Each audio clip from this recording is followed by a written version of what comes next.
My boyfriend and I have been together about a year, and when our city implemented lockdown for the virus, he decided to quarantine with me at my apartment as I live alone and have a nicer apartment, and he has several roommates. Mostly it has been going well, and thankfully we both still have jobs. Except in the first few weeks I started noticing that the bathroom floor was suddenly always wet around the toilet.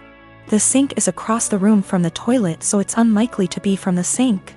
At first I thought it might be water, but soon realized that it was definitely pee.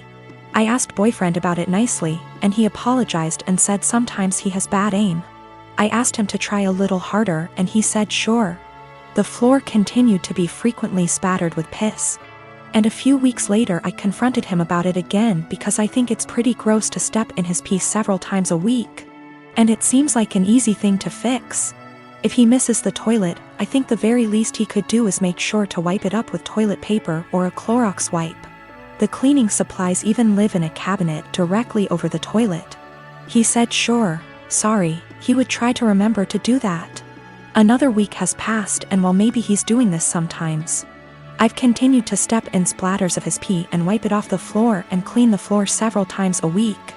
I thought about asking him to just pee into the bathtub or something instead, because I don't understand how you can pee on the floor by accident so often and not notice and not clean it up. Last night I got up to use the bathroom in the middle of the night and absolutely stepped in piss, for the 12,312,301,298th time. I had it, and I didn't want to pick a fight or ask him again since it seems clear he can't or won't change. So I got one of my dog's wee pads from when he was a puppy, he is well trained now, and cut it up a bit and taped it down to make a sort of skirt or mat around the floor near the toilet to at least absorb the piss. Boyfriend saw this morning and is furious with me, saying that I'm calling him a dog, comparing him to an animal, etc. Honestly, I was not thinking that at all.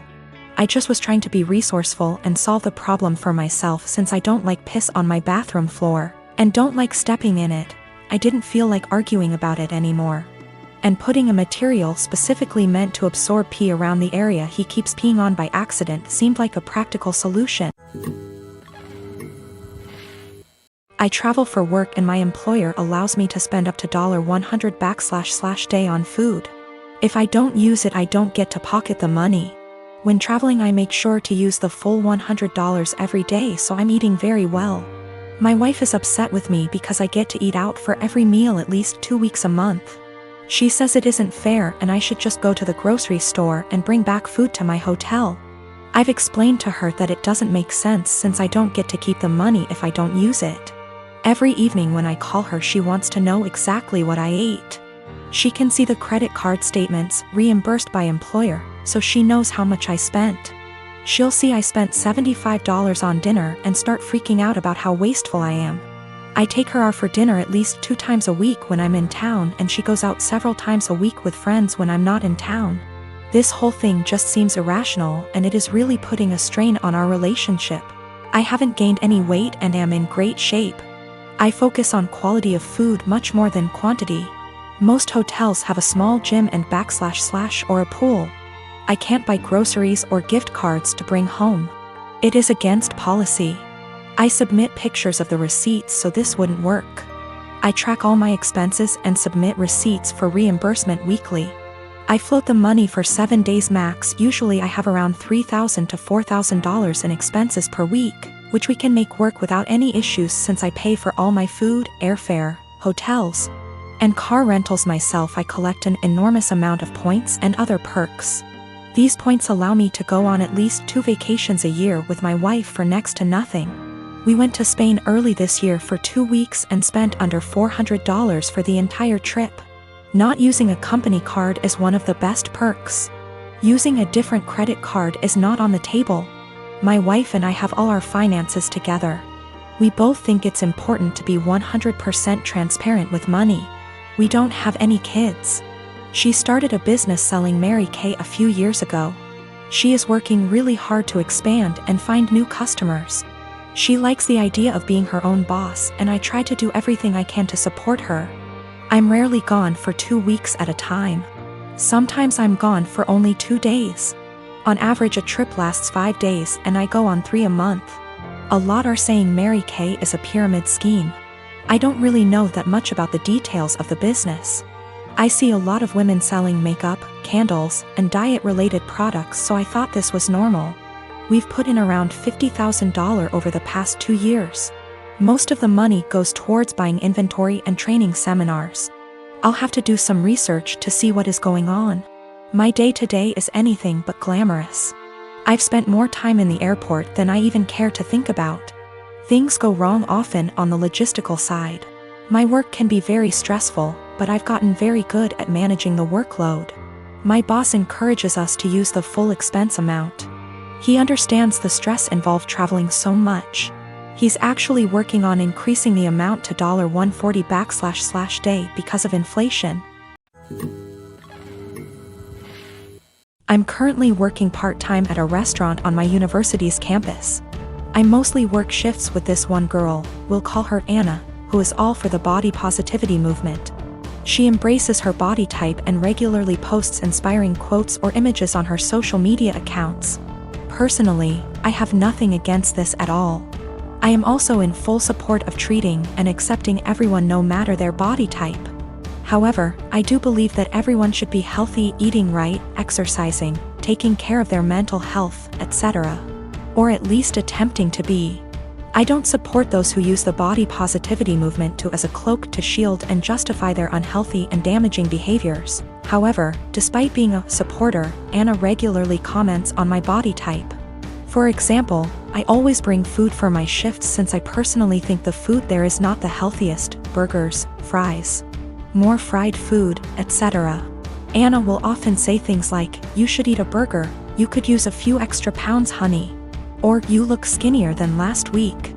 I told you to stop eating salads every day." She'll sometimes even feign concern for me and ask me in private if I was struggling with my weight, and then proceed to tell me that I look way too skinny to be healthy. One time I was changing into my work shirt in the back and Anna saw my stomach and commented that my stomach was starting to look like a man's.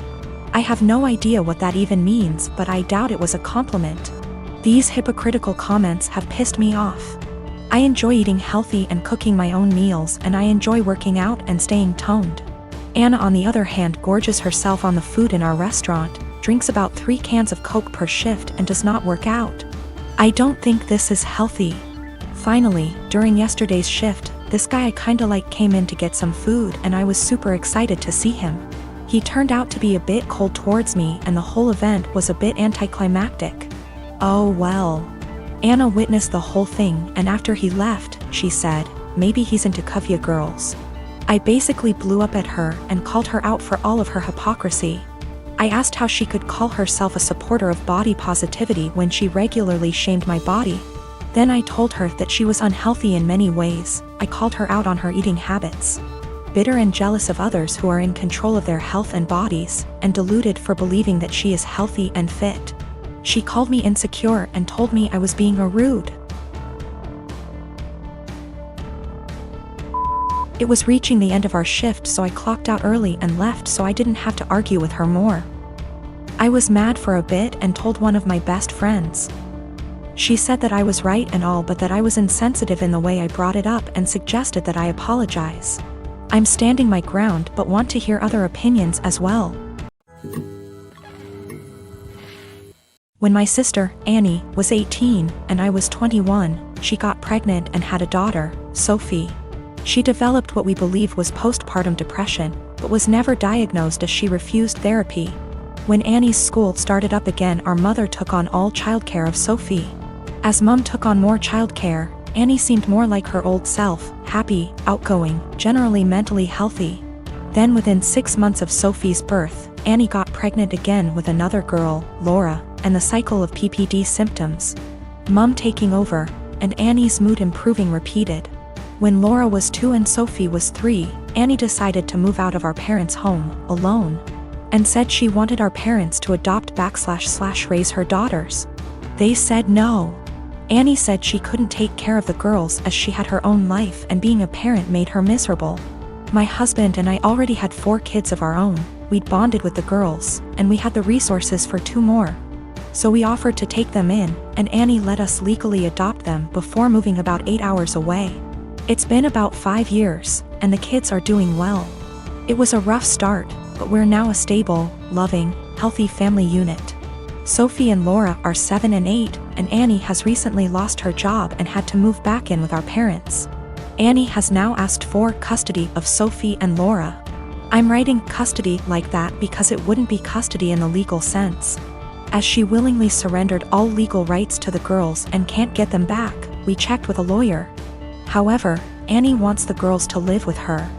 Initially she said she wanted them full-time and to legally adopt them back from us, which we obviously refused. Then she offered a compromise of alternate weeks, so 50/50 custody. Again, we refused. Given her insistence, we don't even want her around Sophie and Laura. So we've not been going by my parents' house as we typically do. It's been a month of constant badgering, insisting we let Annie bond with her daughters and allow her to at the very least take them for overnight visits, saying that Annie had PPD 5 years ago. And now she's ready to be a parent. I've responded that we are not babysitters, we are Sophie and Laura's parents. They're in a good place and this will be detrimental to all 6 kids. And Annie doesn't get to step in now when she never stepped up in the first place. The response from my parents and Annie is that I'm being unsympathetic to her PPD and I should let her at least have a chance, rather than deem her unfit without giving her a chance to prove herself. Plus, given that we already have 4 kids other than them, Sophie and Laura could probably do with a smaller household, and saying we're being unreasonable for not allowing Annie to bond with her kids.